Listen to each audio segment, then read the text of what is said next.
Welcome in this class, Mathematics 2nd, topic number 4, constructions of triangles.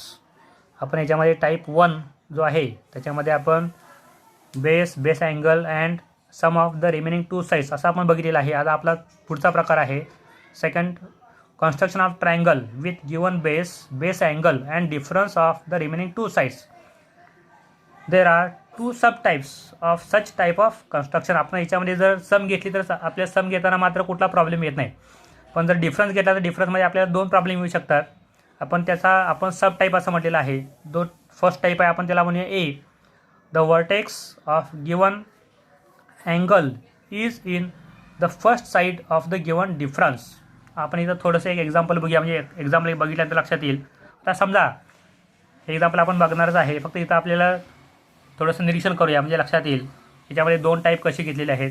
समजा आपण base B C घेतला, B C equal to 7.5 centimetre, angle दिलेला आहे तो बी दिलेला आहे. म्हणजे तुमचा जो बेस आहे त्या बेसमधला एक अँगल तुम्हाला दिलेला आहे, आपण याला म्हणतो बेस अँगल.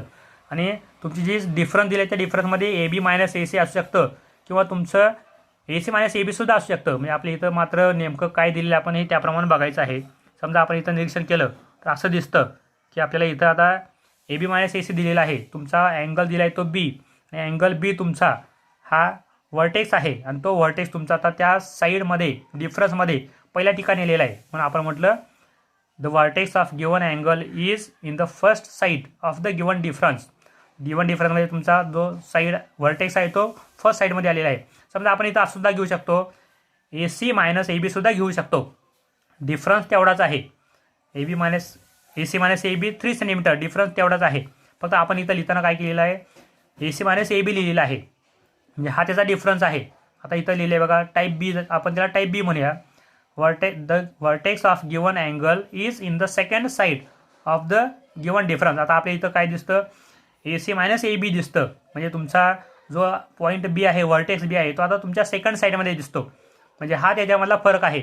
आणि त्यावरून आता तुमचं दोन्हीसाठी हा फरक जरी झाला तर एक लक्षात येतं की तुमच्या पहिल्या टाईपमध्ये ए बी मोठा आहे, तर दुसऱ्या साईडमध्ये तुमचा ए बी लहान आहे. मग तुमचा फिगर मात्र एकसारखा येणार नाही. हा दोघांच्यामधला फरक आहे. आपल्याला मात्र आता टाईप बघत असताना हा फरक ओळखून तुम्ही त्याप्रमाणे त्याची फिगर काढायचे. आपण त्याला म्हणतो ॲनालिटिकल फिगर. आता आपण काढायची ती ॲनालिटिकल फिगर काढायची आहे. म्हणजे आपल्याला प्रकारावरून लक्षात येतं की तुमचा तो प्रकारावरून ए आहे का बी आहे बघून तुम्ही त्याप्रमाणे ती ॲनालिटिकल फिगर काढायची आहे. आता आपल्या इथं ॲनालिटिकल फिगर काढताना सगळ्यात पहिला बेस काढायचा आहे. आपण प्रत्येक वेळी काढतो ती ॲनालिटिकल फिगर तुमच्या 4 इंचामध्ये येणं गरजेचं आहे. आपण 4 इंचामध्ये काढलं, 1 2 3 4, आपण 4 इंचामध्ये फिगर काढायचे ठरवले. आता हा तुमचा जो बेस आहे तो 7.5 सेंटीमीटर आहे. आपल्यालाही मोजायचं नसतं, आपण अंदाजे काढायचं असतं. हा तुमचा 7.5चा बेस आहे. अँगल दिला आहे तो बी. इथं मात्र लक्षात ठेवायचं, तुमचा ज्यावेळी कन्स्ट्रक्शन ऑफ ट्रायंगल्स आहे त्याच्यावेळी तुम्ही मात्र सगळ्यात पहिला बेस काढल्यावर नाव न लिहिता तुम्ही लगेच अँगल काढायचा आहे. तुमचा अँगल इथं काढलेला आहे, आणि हा तुझा जो अँगल काढलेला आहे तो अँगल बी आहे म्हणून आपण इथं लिहिलं बी. हा तुमचा दुसरा पॉईंट असेल सी, आणि तुमचा आता डिस्टन्स आहे 7.5 सेंटीमीटर. हा तुमचा फर्स्ट स्टेप असेल. आता डिफरन्स दिला आहे त्याच्यामध्ये मात्र तुमचा जो बी आहे तो बी तुमचा पहिल्या साईडमध्ये दिसतो. याचा अर्थ हा ए टाईप आहे. आपण याला म्हणतो टाईप ए. आणि टाईप एमध्ये जर आपण लक्षात ठेवायचं आहे, टाईप एमध्ये तुमचा ए याचा अर्थ वरती आला पाहिजे. तुमचा डिफरन्स टाईप एमध्ये वरती घेतो. आता डिफरन्स आहे तो डिफरन्स आता आपण इकडे घेऊया, हा 3 सेंटीमीटर. आपण अंदाजे फिगर काढतो, याचा अर्थ आपल्याला इथं डिस्टन्स मोजायचं नाही आहे. तुमचा हा जो पॉईंट असेल, आपण ज्यावेळी डिस्टन्स घेतो त्यावेळी मात्र डिफरन्समधला डिस्टन्स आहे याचा तुमचा तो पॉईंट घ्यायचा आहे, चौथा एक्स्ट्रा पॉईंट घ्यायचा आहे. आणि मग आता तुम्ही तो फक्त याला जॉईन करायचा आहे. आणि आपल्या रूलप्रमाणे ज्यावेळी आपण अशा प्रकारे फिगर काढत असतो त्यावेळी तुमचा जो सगळ्यात शेवटचा सेगमेंट काढलेला त्याची लेंथ माहीत नसते. आता तुम्ही याचा मिड पॉईंट घ्यायचा आहे पहिल्यांदा अंदाजे, आणि हा जो मिड पॉईंट आहे तो मिड पॉईंट तुम्ही काय करायचं आहे, वरती परपेंडिक्युलर बायसेक्टर म्हणून वापरायचं आहे. आता आपण परपेंडिक्युलर बायसेक्टर काढताना बघितलेलं आहे, तुमचा पहिला इंचमधली मोठी जी खूण असेल तुम्ही पहिल्यांदा कोइन्साइड करायचा आहे बेसला. म्हणजे तुमचा हा जो साईड आपण ज्याला परपेंडिक्युलर बायसेक्टर काढायचा त्याच्यावर कोइन्साइड करायचे, आणि मग तुमचा तो बरोबर आणायचा या मिड पॉईंटवरती. आता हे आपला अंदाजे असणार आहे, आपण हे अगदी मोजायचं असत नाही. हा तुमचा कोइन्साइड केला आणि हा आता परपेंडिक्युलर बायसेक्टर काढला. तुम्ही जो परपेंडिक्युलर बायसेक्टर काढणार आहे तो मात्र आता एकूण 3 ठिकाणी इंटरसेक्ट होतो. तुमचा ह्या रेला पण इंटरसेक्ट होतो, तुमच्या आपण आता ज्याला परपेंडिक्युलर बायसेक्टर काढायचा होता त्याला पण इंटरसेक्ट होतो आणि तुमचा बेसला पण इंटरसेक्ट होतो. मागच्या आपण बघितलेला आहे बेसवरती तुमचा जो पॉईंट ऑफ इंटरसेक्शन आहे तो आपल्याला ए पॉईंट येणं शक्य नाही, कारण ते कोलिनियर झाले, म्हणजे हा येत नाही.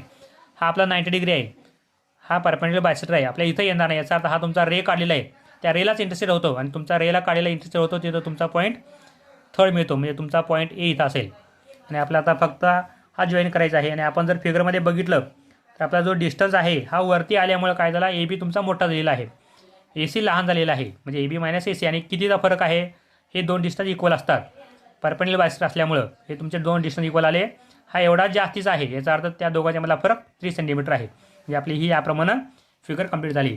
आपल्या एक लक्षात येतं की आता जो पहिला टाईप बघितला त्यामध्ये तुमचा खाली कुठेही जागा शिल्लक नसली तरी चालत होती. आता मात्र तुमचा परपेंडिक्युलर बायसेक्टर खाली आलेला आहे, याचा अर्थ काय, तुम्हाला आता मात्र खाली 2 ओळी असणं आवश्यक आहे.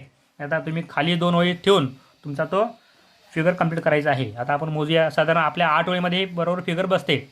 1 2 3 4 5 6 7 8 ओळीमध्ये फिगर बसते.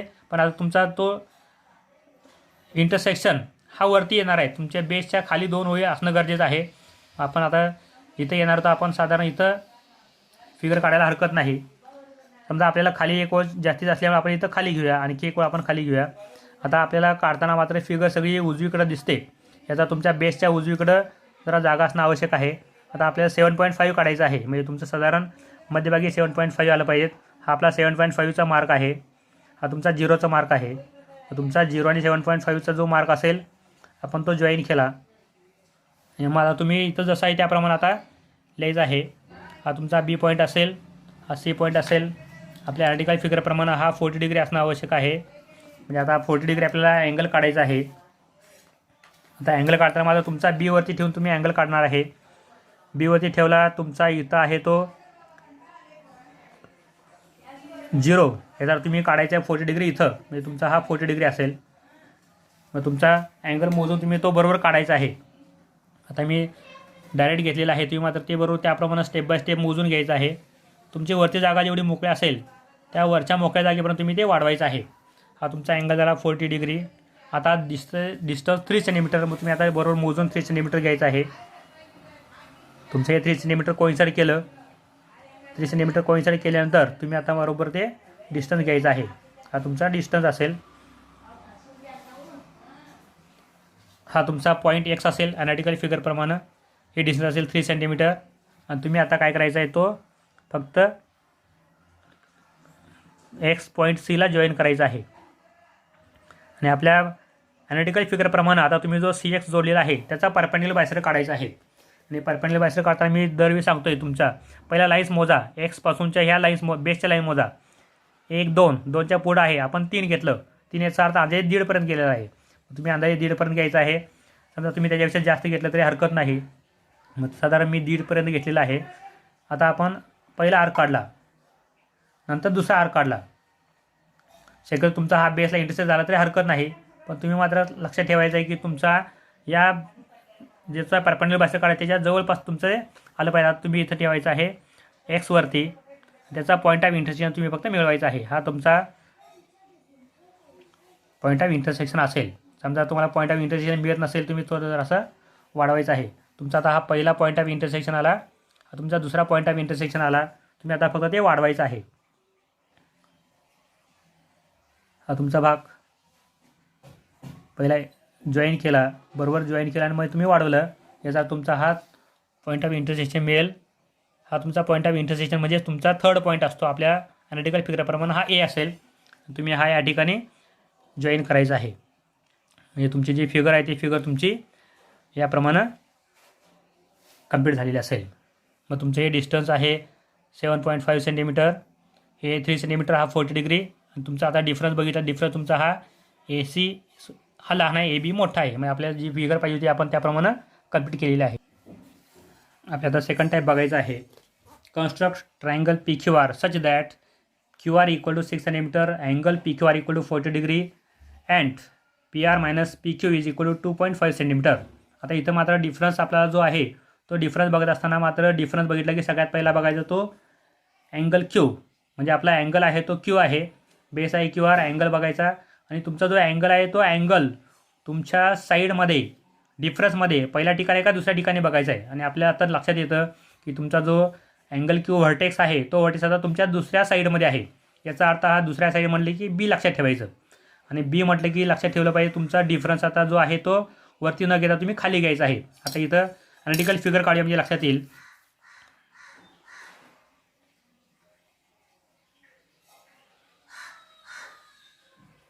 अनालिटिकल फिगर काढल्यानंतर आपल्याला लक्षात येतं आपल्याला फिगरमध्ये स्टेप बाय स्टेप आपण कसं जायचं आहे. आपली अनालिटिकल फिगर ही पहिल्या 4 वेमध्ये काढायची आहे. 1 2 3 4. सगळ्यात पहिला काढला तो बेस. अंदाजे आपण बेस काढायचा आहे. बेसला लगेच अँगल पण काढायचा आहे. आता अँगल 40 डिग्री दिलेला आहे. तुमचा लगेच तो अँगल 40 डिग्रीसुद्धा कम्प्लीट करायचा आहे. आणि आता आपला जो बेस आणि अँगल झाला की लगेच अँगल कुठला होता 40 डिग्री अँगल लिहिला. क्यू व्हर्टेक्स आहे क्यू लिहिला. आणि तुमचा राहिलेला पॉईंट आर आहे आर लिहिला. हा झाला 6 सेंटीमीटर. आणि आता तुमचा मगाशी सांगितल्याप्रमाणे तुमचा जो डिस्टन्स आहे तो आता वरती न घेता, कारण हा टाईप बी आहे. टाईप बी याचा अर्थ तुम्ही व्हर्टेक्स दुसऱ्या साईडमध्ये आहे. टाईप बी झाला. आणि तुम्ही आता डिस्टन्स जे घेता ते मात्र काय करायचं आहे खाली घ्यायचं आहे.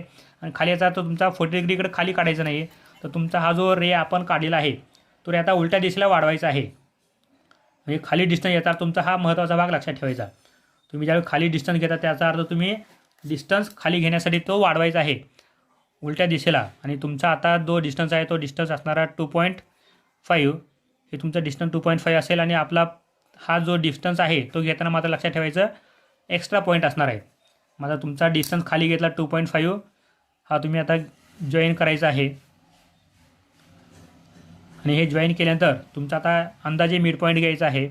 तुमचा अंदाजे मिड पॉईंट हा आता लक्षात ठेवायचा की तुमच्या इंचच्या खूणला कोइन्साइड करायचा आहे. इंचच्या खूणला कोइन्साइड केला तुम्ही मिड पॉईंटला जॉईन केला. आणि तुमचा आता हा angle perpendicular bisector of segment झाला. आणि तुमचा परपेंडिक्युलर बायसेक्टर ऑफ सेगमेंट झाल्यानंतर तुम्ही हा बायसेक्टर दाखवायचा आहे परपेंडिक्युलर दाखवायचा आहे. तुमच्या बेसवरती तो येणं शक्य नाही. म्हणजे हा इथं येणं शक्य नाही इथे येणं शक्य नाही. म्हणजे तुमचा हा रे वरती वाढवलेला आहे. त्यावरती तुमचा जो पॉईंट ऑफ इंटरसेक्शन असेल तुमचा तो थर्ड पॉईंट असतो. तुमचा पॉईंट पी इथं येईल. तुम्ही आता फक्त हा पी आणि आर जॉईन करायचा आहे. तुमची ही एवढी त्या ठिकाणची फिगर असेल. हा दोघांच्यामधला बेसिक फरक आहे लक्षात ठेवायचा. तुमचा पॉईंट क्यू हा व्हर्टेक्स आहे दुसऱ्या साईडमध्ये. दुसऱ्या साईड याचा आता बी. आणि ज्यावेळी तुमचा टाईप बी असतो तुम्ही लक्षात ठेवायचं की तो खाली आला पाहिजे. मग तुमचा आता हा डिस्टन्स खाली आला जॉईन केला परपेंडिक्युलर बायसेक्टर काढला तुमचा हा त्या ठिकाणचा येईल. आता मागच्या आकृतीमध्ये आपण बघितलो ते डिस्टन्स आपण खाली घेताना फक्त बायसेक्टर खाली आला होता. आता माझा तुमचा अँगल पण खाली लिहिला आहे. म्हणजे अँगलचा भाग वाढवलेला आहे. याचा अर्थ आपल्याला खालीसुद्धा आपल्याला आणखी 2 ओळी वाढवणं गरजेचं आहे. म्हणजे आता तुमच्या वरती किती ओळी ते बघण्यापेक्षा खाली तुमच्या साधारण 3 ओळी येणं गरजेचं आहे. म्हणजे तुमचा आता पहिल्या टाईपमध्ये आपण फर्स्टमध्ये आपण कुठंच घेतलं नव्हतं. सेकंडमध्ये आपण खाली 2 ओळी सोडल्या. आता त्याच्यापेक्षा आणखी वाढ करून आपण खाली 4 ओळी सोडावे लागतील. म्हणजे आता आपण इथं जर बघितलं तर आपल्याला एकूण 8 ओळींच्यामध्ये घ्यायचं आहे. 1 2 3 4 5 6 7 8. ह्या 8 ओळींच्यामध्ये तुम्ही वरती कमीत कमी 4 ओळी असणं गरजेचं आहे. समजा आपण 4 ओळी सोडल्या आपण आणखी एक ओळ घेऊया. म्हणजे खाली 1 2 3 4 ही चौथी जी ओळ आहे आपण त्या चौथ्या वेळेला आता आपण बेस काढायचा आहे. म्हणजे चौथी वेळा आपण चौथ्या वेळेला बेस काढला. आता बेस काढायचा आपल्याला 6 सेंटीमीटर बेस काढायचा आहे. मग आपला हा 6 सेंटीमीटर बेस होईल.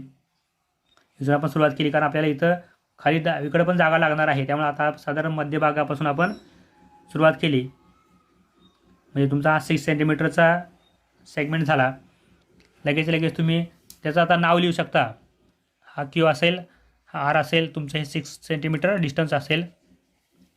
आणि आता लक्षात ठेवायचं की आपल्याला फक्त अँगल काढायचा राहिलेला आहे. अँगल आपण काढला 40 डिग्री. शक्यतो तुम्ही अशा टाईपसाठी लक्षात ठेवायचं 60 70 80 असं तुमचं त्या ठिकाणी जर आले तर तुम्ही ते काढू शकत नाही. तो प्रॉब्लेम येऊ शकतो. त्यामुळे तुमचं शक्यतो 40 डिग्री किंवा 45 डिग्रीपर्यंतच तुम्ही तो अँगल घ्यायचा असतो. आता तुमच्या प्रॅक्टिस नंबर 4.2मध्ये जरासा प्रॉब्लेम आहे. तुमचा एक अँगल 60 डिग्री दिलेला आहे. त्यामुळे तुमचं तिथं मात्र जरा नंतर बदलून 40 डिग्री केलेला आहे. जुनं पुस्तक आहे त्या जुन्या पुस्तकात तुमचा 60 डिग्री आहे. तो आपल्याला बदलून नंतर 40 डिग्री केलेला आहे. म्हणजे हे जरा लक्षात ठेवा. तुमचा हा अँगल झाला 40 डिग्री. आणि तुमचा 40 डिग्री झाल्यानंतर तुमचं आता इथं डिस्टन्स आता घेताना माझा ते खाली घेतलेलं आहे ॲनालिटिकल फिगरप्रमाणे, म्हणून तुम्ही आता ते डिस्टन्स खाली घ्यायचं आहे. तुमचा आता हा वाढवायचा आहे खाली. आपण 4 वेळी म्हटल्या होत्या, 4थ्या वेळीपर्यंत वाढवायचा आहे. आणि आपला जो डिस्टन्स आहे आता डिस्टन्स असणार आहे बरोबर 2.5 सेंटीमीटर. तुम्ही आता 2.5 कोइन्साइड करा. आता तुमचं 2.5 कोइन्साइड केलं, तुमचा हा त्या ठिकाणचा 2.5 असेल. हा तुम्ही आता खाली घ्यायचा आहे. टाईप बी म्हटलं की तुम्ही लक्षात ठेवायचं खाली आलं पाहिजे डिस्टन्स. आणि तुम्ही आता इथं लक्षात ठेवायचं की तुमचा हा पॉईंट असेल एक्स. तुमचा एक्स इथं जॉईन करायचा आहे.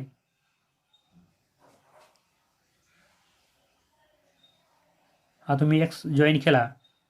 आता तुमचं डिस्टन्स आहे 2.5 इथं लिहिलं 2.5 सेंटीमीटर. तुमचा आता परपेंडिक्युलर बायसेक्टर काढायचं आहे. त्यासाठी आपल्याला नियम माहिती आहे. आपण ह्या 2 वेळी म्हटलं की आपलं पहिल्या वेळेपर्यंत 1 वेळेपर्यंत डिस्टन्स घ्यायचं आहे. समजा आपण हे घेतलं 1 वेळेपर्यंत म्हणजे इथं आलं, तुम्ही याच्यापेक्षा जरा जास्त घ्यायचं आहे. आणि तुमचा आर्क काढायचा आहे. तुमचा ह्याला आर्क इंटरसेक्ट झाला तरी चालतो, पण जरा मोठा काढा. आता तुम्ही याच्यावरती ठेवायचं आहे आणि तुमचा पॉईंट ऑफ इंटरसेक्शन काढायचा आहे. तुमचा पॉईंट ऑफ इंटरसेक्शन येईल. आता चुकून तो बरोबर तिथं आलेला आहे. तुमचा पॉईंट ऑफ इंटरसेक्शन मात्र वेगळ्या ठिकाणी आला तरी तुम्ही लक्षात ठेवायचा आहे, तो त्या ठिकाणी तुम्ही जॉईन करा. हा तुमचा पॉईंट ऑफ इंटरसेक्शन आहे. पॉईंट ऑफ इंटरसेक्शन त्या लाईनच्या वरती आलेला आहे. तुम्ही हा फक्त जॉईन करायचा आहे. आणि तुमचा पॉईंट ऑफ इंटरसेक्शन वेगळा आहे, पण तुमचा त्या रेला इंटरसेक्शन झालेला तो पॉईंट इकडे आहे. तुम्ही हा फरक लक्षात ठेवा. तुमचा पॉईंट ऑफ इंटरसेक्शन वरती आहे, पण तुमचा हा परपेंडिक्युलर बायसेक्टरचा पॉईंट ऑफ इंटरसेक्शन आहे. तुमचा परपेंडिक्युलर बायसेक्टरचा पॉईंट ऑफ इंटरसेक्शन नको आहे. तुमचा जो रे आहे त्या रेचा पॉईंट ऑफ इंटरसेक्शन पाहिजे आहे. दोघांच्यामध्ये साधारण 1-2 मिलीमीटरचा फरक आहे. हा फरक लक्षात ठेवा. आणि तुमचा आता पॉईंट पी आहे तो इथं असेल. तुमचा रेचा परपेंडिक्युलर बायसेक्टर जिथं इंटरसेक्ट होतो तर तुमचा तो जॉईन करायचा आहे. तुमचा परपेंडिक्युलर बायसेक्टर आणि रे जिथं इंटरसेक्ट होतात तो पॉईंट असेल. हा तुमचा वरचा पॉईंट घ्यायचा नाही. बऱ्याच वेळा बघतोय तो हा इथं जॉईन केला जातो. हा जॉईन केला की तुमचं चुकणार आहे. आता आपला ट्रायंगल झाला पी क्यू आर, ज्याच्यामध्ये तुमचं पी आर जास्त आहे, पी क्यू लहान आहे आणि आपण डिफरन्स घेतलं 2.5 इतकं त्या ठिकाणचा डिफरन्स असेल. म्हणजे आपली फिगर याप्रमाणे कम्प्लीट होते.